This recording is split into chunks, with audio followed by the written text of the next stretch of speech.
úplne najnovší produkt, ktorý sa teraz chystá už do tlače, sú karty, sedmové karty konkrétne, s legendami československého futbalu. A konkrétne ide o tú zostavu známych, slávnych, legendárnych našich futbalistov, ktorí v roku 1976 získali titul majstra Európy. Ako spomienku na túto fakt historickú udalosť, určite čo sa týka nášho športu, nášho futbalu, tak k tomu som vlastne sa rozhodol urobiť karty, kde vlastne budú tí hráči, ktorí sa zaslúžili o tento veľký historický úspech.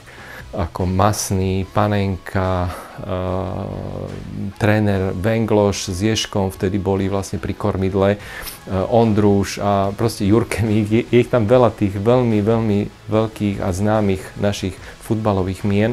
Práve o pár dní začínajú majstrovstvá Európy tohtoročné v Nemecku. Takže verím, že sa našim tímom bude dariť a že pri spomienke na tento náš obrovský úspech z roku 1976 nadviažu minimálne dobrou hrou.